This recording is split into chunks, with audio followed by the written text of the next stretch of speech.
Salam, hər vaxtınız xeyir. Yaxın oturun.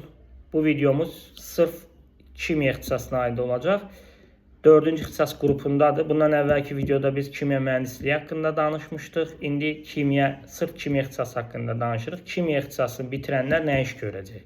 Bu ixtisas nə üçün lazımdır? İlk dəfə kimyada 7-ci sinif dərsliyi keçəndə biz orada kimyanın tərifi var. Dərslikdə. Nə deyir? Kimya, maddələr, maddələrin çevrilmələri, maddələrin xassələri, çevrilmələri, bu çevrilmələr zamanı baş verən hadisələri öyrənən elmdir. Bəli, kimya ixtisası oxuyan bir tələbənin işi bu olacaq. Maddələri öyrənmək, maddələrin xassələrini öyrənmək, çevrilmələr zamanı baş verən hadisələri öyrənmək.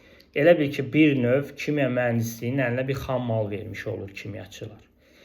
Yəni, kimya mühəndisliyi hər hansı bir materialı hazırlayacaqsa, hər hansı bir maddəni hazırlayacaqsa, hər hansı bir əşyanı hazırlayacaqsa, bundan əvvəl bu kimya maddələrin, bu hazırlanacaq məmulatdan nədən ibarətsə, hansı maddələrdən ibarətsə, o maddələrin xassələrini bilməlidir.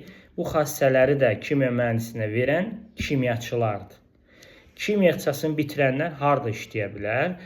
Əsasən laboratoriya şərait, laboratoriyalarda, yəni kimyəvi analizlərdə işləyə bilərlər.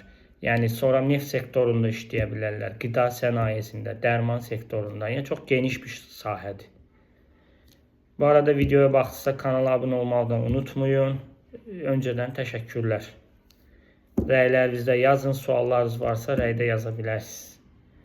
Bacardığınız qədər məlumatlandırarıq. Sağ olun.